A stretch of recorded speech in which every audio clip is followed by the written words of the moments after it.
নমস্কার বন্ধুরা। পার্শ্ব শিক্ষকদের গতকালের বিভিন্ন কর্মসূচি বিভিন্ন জেলায় বিক্ষিপ্তভাবে হয়েছে। সেরকমভাবে কোনো সংবাদপত্রে উঠে আসেনি সে খবর।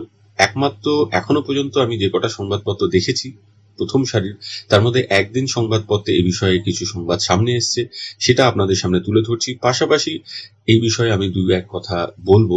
বেতন বৃদ্ধি সহ একাধিক দাবিতে শিক্ষা মিশনের দপ্তরে বিক্ষোভে পার্শ্ব শিক্ষকরা। এটা বাঁকুড়া জেলায় বেশ ভালোভাবে হয়েছে, নিজস্ব প্রতিবেদন বাঁকুড়া। বেতন বৃদ্ধি সহ বিভিন্ন দাবিতে বৃহস্পতিবার বাঁকুড়া সমগ্র শিক্ষা মিশনের দপ্তরে প্রবল বিক্ষোভে ফেটে পড়লেন জেলার কর্মরত পার্শ্ব শিক্ষকরা। এদিন নিজেদের দাবির সমর্থনে প্রথমে বাঁকুড়া শহরে মিছিল করেন পার্শ্ব শিক্ষকরা। পরে সমগ্র শিক্ষা মিশনের দপ্তরে গিয়ে বিক্ষোভ দেখাতে থাকেন তারা। এ রাজ্যে প্রায় ২০ বছর আগে পার্শ্ব শিক্ষক নিয়োগ শুরু হয়। বর্তমানে রাজ্যের প্রাথমিক স্কুলগুলোতে ২১,১৬০ জন এবং উচ্চ প্রাথমিক স্তরে ২৩,১০২ জন পার্শ্ব শিক্ষক পদে কর্মরত আছেন। বর্তমানে প্রাথমিকে পার্শ্ব শিক্ষকদের ভাতা হিসেবে মাসে মাত্র ৯,৬০০ টাকা এবং উচ্চ প্রাথমিকের পার্শ্ব শিক্ষকরা ১২,৭৭৪ টাকা হাতে পান। পার্শ্ব শিক্ষকদের দাবি, বর্তমান অগ্নিমূল্য দ্রব্যমূল্যের বাজারে ওই সামান্য ভাতায় পার্শ্ব শিক্ষকদের সংসার চলছে না। রাজ্য সরকারের তরফে বারে বারে পার্শ্ব শিক্ষকদের বেতন বৃদ্ধি ও স্থায়ী শিক্ষক নিয়োগে পার্শ্ব শিক্ষকদের বিশেষ সুবিধা দেওয়ার আশ্বাস দিলেও বিক্ষোভকারীদের দাবি কাজের কাজ কিছুই হয়নি। অন্যদিকে দিনের পর দিন পার্শ্ব শিক্ষকদের কাজের চাপ ক্রমশ বাড়ানো হচ্ছে। স্থায়ী শিক্ষকদের সঙ্গে কাজের কোনো ফারাক না থাকলেও তাদের সঙ্গে পার্শ্ব শিক্ষকদের বেতনের বিপুল বৈষম্যের কারণে চূড়ান্ত বঞ্চনার শিকার হচ্ছেন তারা।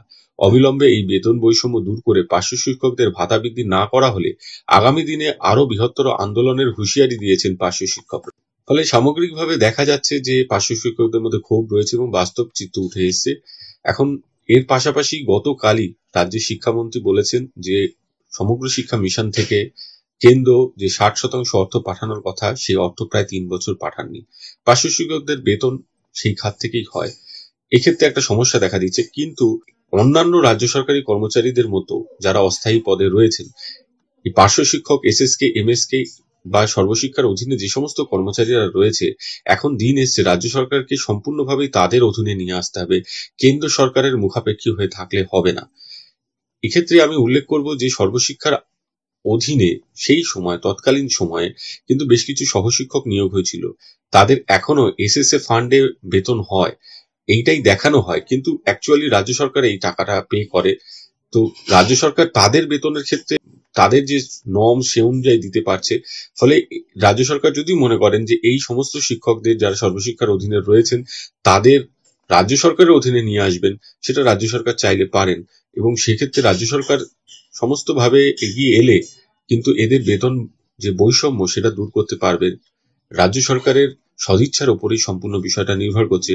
পাশাপাশি পার্শ্ব শিক্ষকদের যে বেতন বৈষম্য, সেটা নিয়ে বাস্তব পরিস্থিতি, সেটা নিয়ে বিশেষ কিছু বলার নেই।